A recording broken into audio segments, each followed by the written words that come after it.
में बटा हुआ है, जिसको कहते हैं ढैया। क्या होता है ढैया? ये आपके शरीर में 3 पार्ट्स में डिवाइड हो जाता है। पहला 2.5 साल आपके ऊपरी शरीर में होता है, जिस समय आप मानसिक तौर से जूझते हैं, डिप्रेशन होना, काम में नुकसान होना और अपसेटनेस होना, परेशान होना, तकलीफें झेलना, गुस्सा आना। तो शनि देव के अंदर आपकी जो जो चीजें उस समय आती हैं वो है आपका ब्रेन, आपका दिमाग, आपकी जीवा। इसलिए गुस्से में गलत बातें निकल के रिश्ते खराब होते हैं। आंखों से आपको जो आपका फ्यूचर दिखता होता है वो काला दिखता होता है। आपको होप कम मिलता है। आपको हर बातों पे ज्यादातर चीजें सुन के नाराजगी होती है, क्योंकि आपके कान में हर चीज गलत तरीके से पड़ती है और आपका मस्तिष्क जो है वो आपको ऐसी चीजों से घेर देता है जिसमें आपको होप कम दिखता है और निराशा ज्यादा होती है। सेकेंड 2.5 जो आता है वो यहाँ चेस्ट के नीचे से उतर के नीचे के शरीर में जाता है। इस समय पेट से रिलेटेड प्रॉब्लम्स होती हैं, लेकिन साथ में आपको बहुत अच्छा अच्छा खाने को मिलता है, क्योंकि शनि यहाँ से हट चुके होते हैं। वजन बढ़ना, पेट निकलना, और आपको मालूम है कि पेट निकलने से बहुत सारी बीमारियां जुड़ी हुई। ओबेसिटी इज द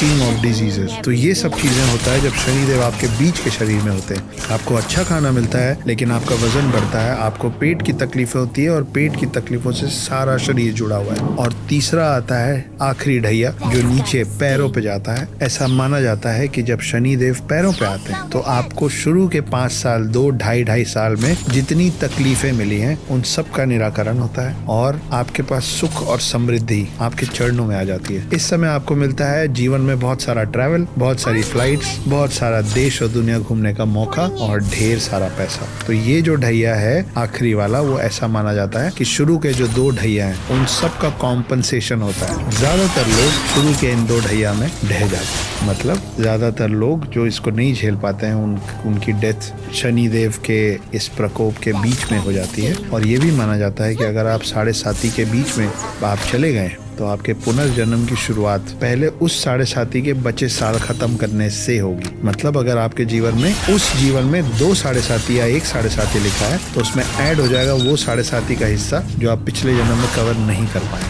शनिदेव की नजर आप पे हमेशा होती है, कभी खुशी से कभी गुस्से से। जब 7.5 का बुरा वक्त चलता है तब के लिए बोला गया है कि शनि की छाया आप पे अच्छी नहीं, पर उसके अलग अलग काट, उसके निराकरण भी हमारे वेदों और पुराणों में लिखे हैं, जिसमें सबसे ज्यादा माना जाता है शनिदेव को तेल चढ़ाना। आपको पता है हमारे पूर्वजों को बहुत सारी चीजें नासा के पता चलने के पहले से पता है। जैसे सूर्य देव हैं, उनके रथ में 7 ही घोड़े क्यों हैं? क्योंकि हमारे पूर्वजों को ये पता था कि 7 घोड़े मतलब 7 रंग जो हमको अपनी इन आंखों से नहीं दिखते, मगर सूरज से आने वाली हर किरण में 7 रंग होते हैं, जिसको बाद में हम लोगों ने नाम दिया रेनबो का। इसीलिए सूर्य देव का जो रथ है उसमें 7 घोड़े हैं, ना 5, ना 6, ना 8, 7। उसी प्रकार हमको पता था कि एक मिल्की वे है ब्रह्मांड में, जिसको हम आकाश गंगा के नाम से जानते थे। मिल्की वे नाम मिलने के पहले से हम नासा का इंतजार नहीं कर रहे थे एक टेलीस्कोप बना के हमको दिखाने के लिए कि मिल्की वे क्या होता है। उसी तरह हमको पहले से पता था कि सौर मंडल, जिसको बाद में सोलार सिस्टम के नाम से जाना गया पूरे विश्व में, उसमें 9 ग्रह हैं, 9 प्लैनेट्स। हाँ, मुझे पता है अब 8 हैं, प्लूटो जा चुका है, मगर उस समय 9 होते थे। और इसीलिए हमारे परिवारों में, हिंदू धर्म में, सनातन धर्म में हर अच्छे और बुरे काम के अंत में 9 ग्रहों की या तो पूजा की जाती है या उनकी शांति की प्रार्थना की जाती है। मैं क्या कहना चाह रहा हूँ? मैं ये कहना चाह रहा हूँ कि हमारे परिवार में जब कोई पैदा होता है तो 9 ग्रहों को देख के कुंडली बनाई जाती है, और जब किसी की अंत्येष्टि होती है, जब किसी का देहांत होता है, देह मतलब शरीर, अंत मतलब अंत, देह का अंत मतलब देहांत होता है, तो भी 9 ग्रहों की पूजा की जाती है आत्मा की शांति के लिए। हम नए घर में गृह प्रवेश करते हैं तो भी हम 9 ग्रहों की पूजा करते हैं, उन 9 प्लैनेट्स को शांत करने के लिए, अपने वश में अपनी तरफ रखने के लिए। आपने देखा होगा चावल के 9 ढेर पूजा में, उन ढेरों के ऊपर, हर ढेर के ऊपर एक सुपारी, वो डिपिक्शन होता है उन 9 प्लैनेट्स का। एक समय था जब गलीलियो और उनके जैसे कई लोग विश्व को और खास करके वेस्टर्न कंट्रीज को ये समझाने की कोशिश कर रहे थे कि पृथ्वी गोल है और सूरज बीच में है और पृथ्वी सूरज के इर्द गिर्द घूमती है। कुछ लोगों को मार दिया गया, कुछ लोगों को हाउस अरेस्ट कर दिया गया और सभी को एक नाम दिया गया, वो था एंटी क्राइस्ट। जब वहाँ वो सब चल रहा था तो भी यहाँ इस देश में हम ज्योग्राफी को भूगोल ही कहते थे।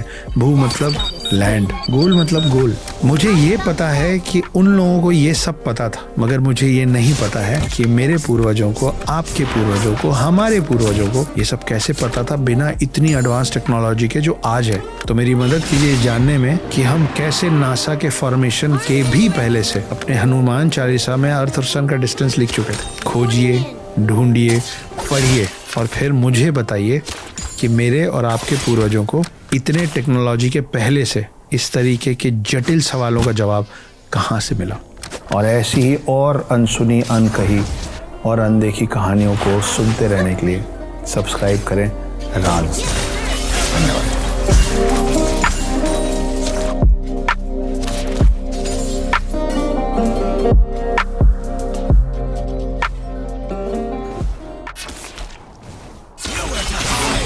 बस्तर में कृष्ण जी का मंदिर है, तो वहाँ पे ना रात को 7-8 बजे उसकी किवाड़ कहते हैं वो लोग, दरवाज़ा, डोर, उसको बंद कर देते हैं और वो खुलता है अगले दिन सवेरे। तो माना जाता है कि वहाँ कृष्ण भगवान आते हैं और रात्रि आराम करते हैं। तो एक फॉरेनर था और वो वहाँ बैठा देखा हूँ मैं अपनी आँखों से। इसको जब बताया गया था सालों पहले कि ऐसा होता है रात में, तो ये रात को झांक लिया। वो जो देखा, आँख चली गई। वो बताने की कोशिश किया कि ज़बान चली। भारत में एक गांव है, उसका नाम है शेरपाल। उस गांव में जितने घर हैं, वो जब हर घर में उन्होंने एक बिल बनाया और हर घर में एक सांप रहता है।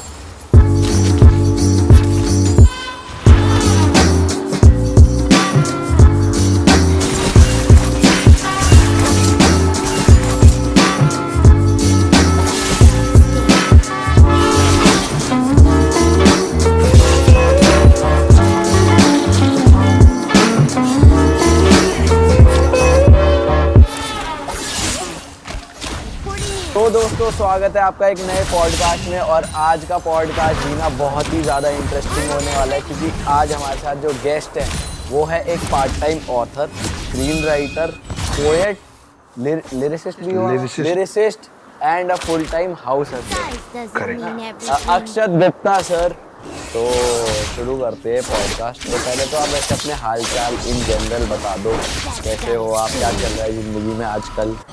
देखो भाई, मैं ऐसा हूँ जैसा हूँ। मैंने किताब लिखी है जिसका नाम द हिडन हिंदू है। उसको बहुत लोग बहुत पसंद कर रहे हैं और 1 साल से भी कम वक्त में हम लोगों ने 1 लाख कॉपी उसकी क्रॉस की है। ट्रिलॉजी है, 3 पार्ट में है। सर वैसे माइंड में एक क्वेश्चन आ रहा है कि ये बुक का नाम द हिडन हिंदू क्यों है, इसके पीछे क्या रीज़न है? यार द हिडन हिंदू, मैं हिंदू हूँ, मैं वैसे ही बड़ा हुआ हूँ और कईयों ने बोला कि यार नाम कुछ और रख लो, हिंदू वर्ड मत लिखो, कुछ लोग नहीं पढ़ेंगे। पर उस पर मेरा जो तर्क था ना, उस पर मैंने कविता लिखी थी, आपको और आपके दर्शकों को बहुत अच्छा लगेगा। कि रुद्राक्ष की माला में भी मैं हूँ, कृपाण, कटार और भाला में भी मैं हूँ, श्वेत भी हूँ और शुद्ध भी मैं हूँ, विरुद्ध हो मेरे विरुद्ध भी। इतिहास में वहाँ आंसू और खून भी मैं हूँ, अब जो कहे कि तुम्हें मिलेगा वो सुकून भी मैं हूँ, कि इस धरती का मैं केंद्र बिंदु हूँ, प्रणाम मैं हिंदू हूँ।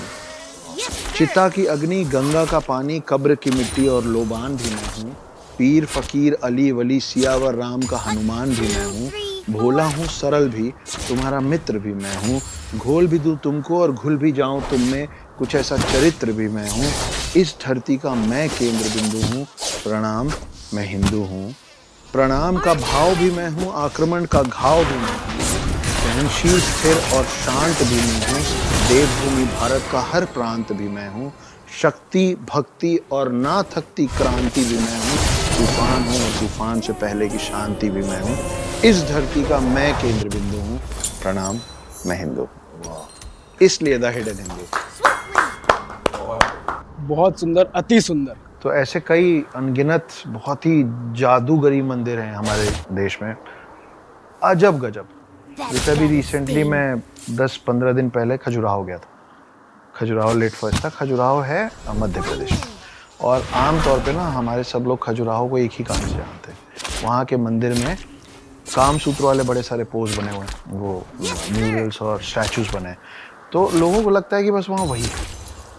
तो मुझे भी जब पहली बार फ़ोन आया कि खजुराहो लेट फेस्ट, तो मैं बोला कि चलो, बड़े साल से सुन रहे थे कि काम सूत्र वाले सब वो बने हुए हैं, देखा था। जब मैं वहाँ पहुँचा तो वहाँ पे एक महामंतेश्वर करके एक मंदिर है। उसमें मैंने उतना बड़ा शिवलिंग आज तक देखा नहीं था, ह्यूज। और वो जो शिवलिंग था ना, वो हर 2-3 साल में 1 इंच बढ़ जाता है। वो बढ़ रहा है, वो लगातार बढ़ रहा है। और मुझे उन्होंने तस्वीर दिखाई कि जब ये छोटा था तो कैसा था। मुझे क्लियर उस तस्वीर में साइज और साक्षात जो साइज दिख रहा था उसमें फ़र्क दिख रहा था, और थोड़ा बहुत नहीं, मतलब ऐसा फ़र्क। अभी कितना है करंटली? वो है लगभग 7-8 फीट। मतलब इस रूम की हाइट जितना ऑलमोस्ट। जी, मतलब आप ये मानिए कि जिस स्पीड से वो बढ़ रहा है, आने वाले 50-60 साल, मैक्सिमम 100 साल में वो उतने साल पुराना बना हुआ जो उसका रूप है ना, वो टच कर देगा। अच्छा। फिर मैं जिस जगह पे पैदा हुआ हूँ, उस जगह का नाम है अंबिकापुर, डिस्ट्रिक्ट सरगुजा, छत्तीसगढ़। छोटा सा कस्बा है। वहाँ की एक सच्ची घटना बताता हूँ। एक किसान आदमी था, वो एक दिन सोया और उसको सपने में आया कि हनुमान जी उसको बोल रहे हैं कि मेरे को निकालो यहाँ से, मैं फंसा हूँ। तो किसान आदमी वो अगले दिन कुल्हाड़ी खरीदा। उसको कई बार सपने आए, मतलब रेगुलरली। तो वो कुल्हाड़ी खरीदा, उसको एग्जैक्टली मालूम था क्योंकि वो हर दिन सपने में उसको उस रास्ते से ले जाया जा रहा था। वो पहुंचा और उसने एक पेड़ को एग्जैक्ट एक पॉइंट से काटना चालू किया। तो सब लोग आए पीछे, बोले क्यों, क्या कर रहे हो, पेड़ क्यों काट रहे हो? तो बोला वो इसमें हनुमान जी था, बेहद पागल हो गया, डिस्टर्ब हो गया। जैसे मान जी के लिए बोलते थे ना, मैं पूरा पहाड़ काट दूंगा, तो सब बोलने में पागल हो गए। उसने काटा, फिर संभाल के साइड से काटा। उसके अंदर सही में हनुमान जी की एक मूर्ति निकली है, और वो मूर्ति हर साल बढ़ती है। मैं अपने आँख से देख के आया। वहाँ इतनी भीड़ होती है, इतनी भीड़ होती है। अब वो हो गया है लगभग 8-9 फीट का, और जब वो निकला था 2-2.5 फीट का था। वो सब ऐसे भी बढ़ रहा है और ऐसे भी बढ़ रहा है। आप सोचो। ऐसे ही एक कमाल का मंदिर है बस्तर में। बस्तर में कृष्ण जी का मंदिर है। छोटे में गया था जब हम हॉस्टल में थे, आई थिंक 8th या 9th में था मैं। तो वहाँ पे ना रात को 7-8 बजे उसकी किवाड़ कहते हैं वो लोग, दरवाज़ा, डोर, उसको बंद कर देते हैं, और वो खुलता है अगले दिन सवेरे। और रात में ना उसके अंदर भगवान जी के लिए बेड लगता है, और बेड बिल्कुल प्लेन ऐसे अच्छे से करके रखा रहता है। और सुबह जब मंदिर खुलता है ना, तो वो पूरा छिन्न भिन्न है। तो माना जाता है कि वहाँ कृष्ण भगवान आते हैं और रात्रि आराम करते हैं। तो एक फॉरेनर था और वो वहाँ बैठा, देखा हूँ मैं अपनी आँखों से। यही सब है ना, जब आप ये सब देखते हो ना, तो आपका विश्वास, आपका भरोसा बढ़ता चला जाता है। एक फॉरेनर वहाँ बैठा होता है, जैसे होते हैं ना हरे राम हरे कृष्ण, तो ना वो बस बैठ के ऐसे करता है। तो वहाँ जो गाइड वाइड लोग थे, वो बोले कि सालों से यहाँ बैठा है। इसको जब बताया गया था सालों पहले कि ऐसा होता है रात में, तो ये रात को झाँक लिया कि मेरे को देखना है क्या। तो ये देखा तो ये बहुत डर गया। किस बात से डरा? अब अगले दिन ही ट्राई टू टेल कि मैं रात को क्या देखा, तो वो बोल नहीं पाया। वो आज तक बोल नहीं पाया। आपने उस अंग्रेज को देखा? मैंने उस आदमी को देखा है। उसकी आंखें नहीं हैं। वो जो देखा, आंख चली गई। वो बताने की कोशिश किया, फिर ज़बान चली गई। वो बैठा हुआ था मेरे सामने, और हम पूरे स्कूल के लोग एक साथ खड़े होके उसको देख रहे थे, और उसके बारे में उसके सामने बात किया जा रहा था। और वो ऐसे ऐसे करके ना हम लोग को ऐसे जाएगा। मेरे को अभी मेरे गूज़बम्स आ रहे हैं। सर ये जो आप बता रहे हैं जहाँ पे पेड़ के अंदर मूर्ति बन रही है, अब वो एक टेम्पल बन गया, लोग आते हैं वर्शिप करते हैं? हाँ, प्रॉपर टेम्पल बन गया है। उसके ऊपर छत वत डाली गई है। हाँ, और वो काफ़ी सारे लोग आके उसको नापते वापते हैं, और वो बढ़ रहा है। और आप अंबिकापुर जाएंगे ना, तो आप वहाँ पे ये बात करेंगे ना, तो कोई नहीं प्रॉब्लम। मैं आपको एक और बहुत इंटरेस्टिंग बात, आप देखो कि शिव जी जो हैं, उनके गले में सांप है ना। शिव जी के बड़े बेटे हैं कार्तिक, उनका वाहन है मोर। उनका छोटा बेटे हैं गणेश, उनका वाहन है चूहा। अब मेरे घर का ऐसा चलन है कि हम लोग पिता पुत्र सब एक साथ टेबल में बैठते हैं, खाना पीना सब करते हैं, चिल्ड आउट माहौल है हमारे घर का। तो आप सोचो कि ऐसा तो उन तीनों के साथ भी होता होगा। शिव जी, कार्तिक जी और गणेश जी भी कभी ऐसे फैमिली डिनर पे बैठते होंगे ना टेबल पे। तो जब ये लोग टेबल पे बैठते होंगे, तो इनके जो ये सब चंगू मंगू हैं, मोर है, चूहा है, सांप है, ये लोग पार्किंग स्पेस टेबल के नीचे घूमते रहते होंगे, क्योंकि ये तो फैमिली डिनर पे हैं। अब आप सोचो कि सांप चूहे को खा सकता है, मोर सांप को खा सकता है, कोई किसी को नुकसान नहीं पहुंचाता। अब आपको लग रहा है कि ये कमाल की फैमिली है। ये तीनों इनकम्प्लीट हैं जब तक पार्वती टेबल पे नहीं आती है। और पार्वती कौन है? पार्वती का वाहन क्या है? शेर। मतलब बाकी सब पानी का हम चाय हो गया ना सडनली कि भाई मैं आई हूँ और जंगल का राजा मेरा वाहन है, तो मैं कौन? तो हमारे हिंदू परंपरा में पहले अपने परिवार की महिलाओं का, वुमेन का नाम मेल से पहले लिया जाता था। कैसे? आप देखिए, गौरी शंकर, लक्ष्मी नारायण, सिया राम, राधा कृष्ण, है ना। तो ये हमारा कल्चर था। हिंदू धर्म हो, मुस्लिम धर्म हो, क्रिश्चियन, सिख, ज़्यादातर धर्म में जितने भी भगवान है ना, जो दिखते हैं और जो नहीं दिखते, वो सब मेल है ज़्यादातर। ब्रह्मा विष्णु महेश, मैं पहले अपने आप से ही शुरू करूँ। ब्रह्मा विष्णु महेश, अल्लाह। तो जब आप अल्लाह बोलते हो तो वो क्या बोलते हैं? ऊपर वाला सब देख रहा है, देख रही नहीं है ना, देख रहा है। गुरु नानक देव, जीसस, बुद्ध, जैन, महावीर, सब मेल है ना। हम लोग ये भूल गए हैं कि इनमें से कोई भी भगवान इस पृथ्वी के अंदर बिना एक महिला की परमिशन के नहीं आता। पर प्रॉब्लम ये है ना कि आपको एक राज्य के अंदर, एक स्टेट के अंदर, एक प्रोविंस के अंदर घुसने के लिए 2 लोग आता है। एक वहाँ का राजा या रानी और दूसरा दरबार। करेक्ट। हमने the queen of the world को the watchman of the world से दिमाग में एक्सचेंज कर रखा है। वो रूल करती हैं इस वर्ल्ड को, वो डिसाइड करती हैं कि कौन सा भगवान अंदर आएगा, लेकिन हमने उनको अपने पैर के नीचे दबा रखा है, उनको बना दिया है गेट कीपर। तो मैं जहाँ से आता हूँ वहाँ देवी की पूजा देवों से पहले होती है। सर ये मैंने भी सुना है कि वैसे कि दुनिया को बताया जाता है ब्रह्मा विष्णु महेश तीनों दुनिया चला रहे हैं, बट वो एक्चुअली देवी के बेटे हैं। तो सबसे ऊपर देवी आती हैं, फिर ये तीनों आते हैं। एक स्क्रिप्चर में ऐसा भी लिखा है। देखिए, जब आप विष्णु पुराण पढ़ेंगे ना तो आपको पता चलेगा कि विष्णु पहले आए थे और वो शिव और ब्रह्मा।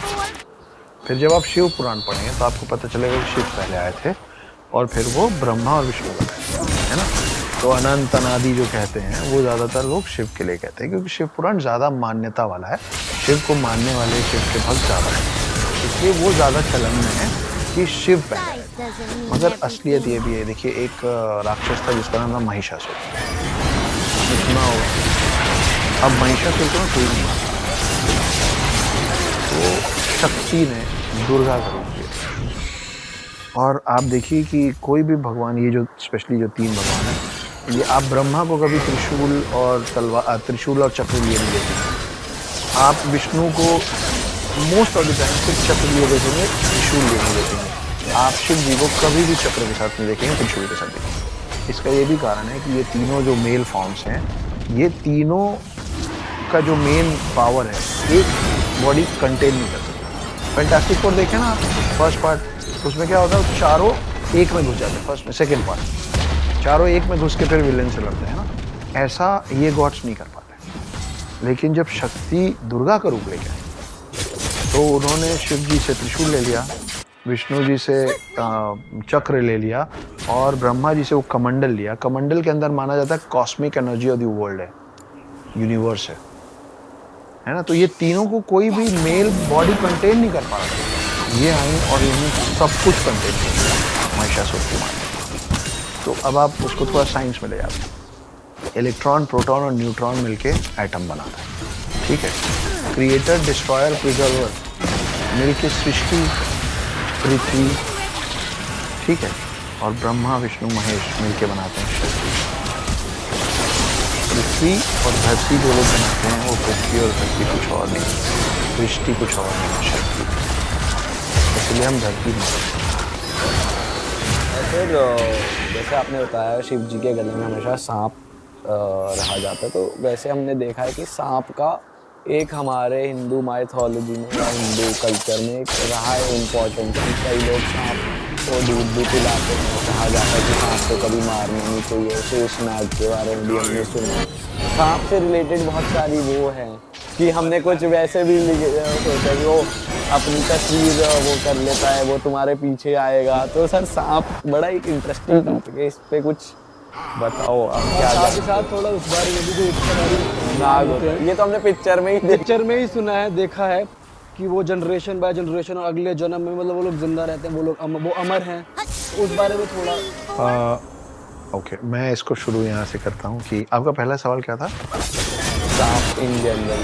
तो आपको मैं एक इनक्रेडिबल, भारत में एक गांव है, उसका नाम है शेतपाल। शेरपाल, शेतपाल शेतपाल, शेतपाल उस गांव का नाम है।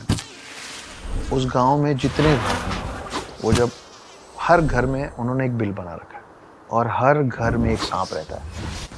उनके बीच में सांप की इतनी मान्यता है कि आज भी उनके घर में जब कोई नया घर बनता है तो उसमें उसके लिए जगह, उसके लिए एक बिल बनाया जाता है।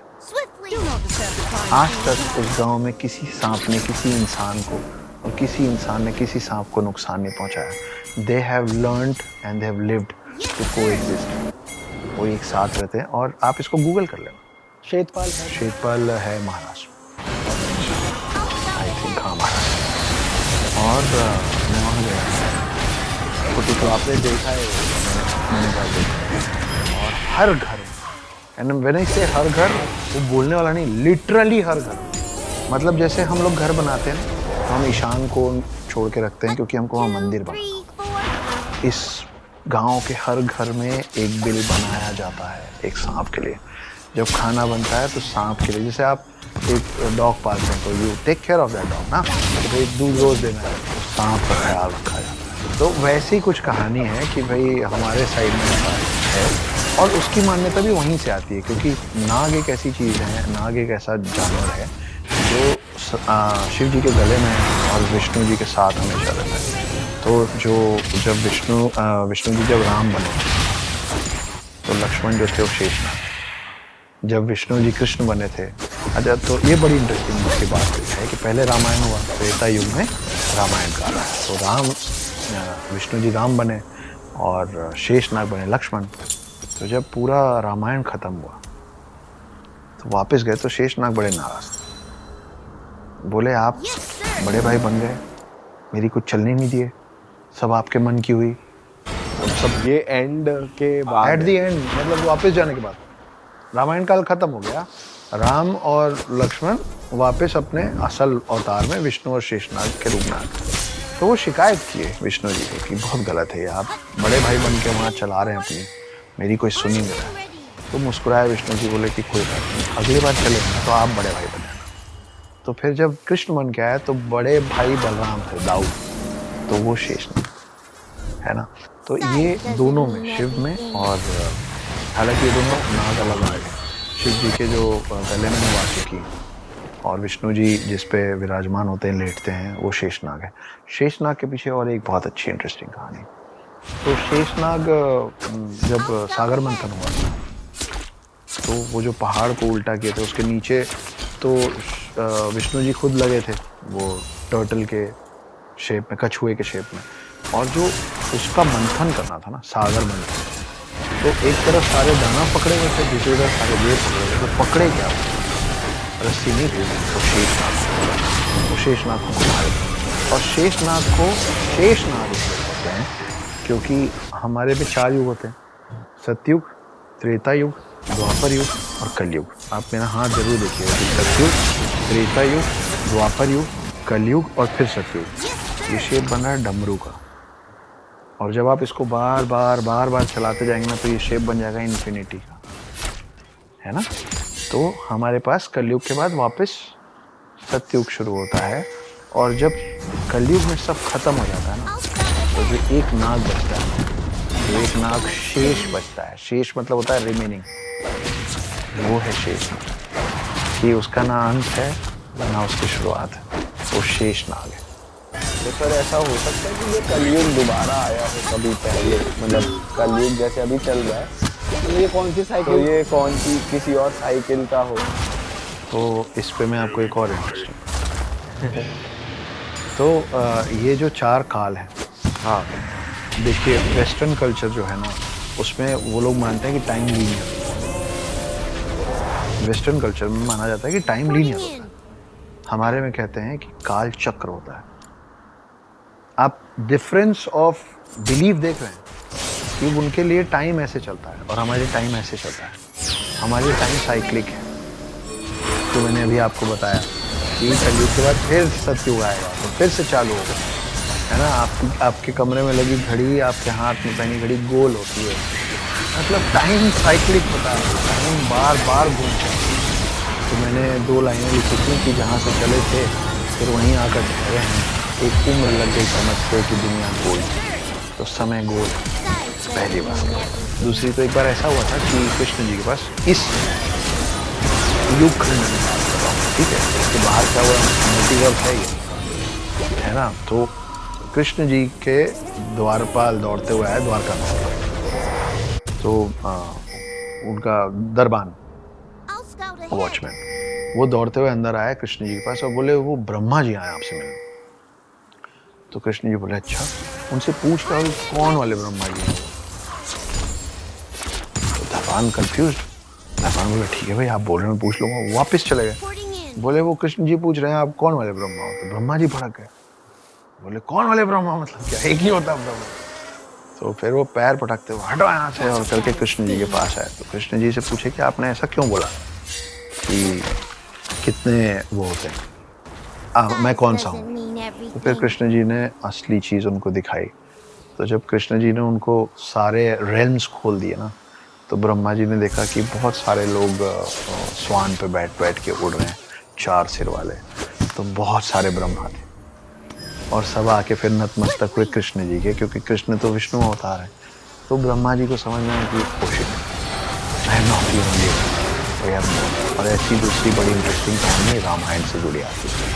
तो आपका जो सवाल है ना कि टाइम साइक्लिक है और हम कहाँ हैं, कितनी बार ये कौन सी साइकिल है? साइकिल है, तो ये तो हनुमान जी की, तो हमको तो पता ही नहीं सकता कैसे। क्या है, हनुमान राम के बहुत बड़े भक्त है ना, वो मतलब वो उनके बिना जीना ही नहीं। लेकिन जब रामायण खत्म होता है तो राम को तो वापस जाना है विष्णु अवतार में, लेकिन हनुमान जो है वो 7 इमॉर्टल, 7 चिरंजीवियों में से एक, तो उनको तो युग में नहीं रुकना है इसी पृथ्वी में। अब ये तो नियति है कि राम को जाना ये भी नियति है और हनुमान को रुकना ये भी नियति है।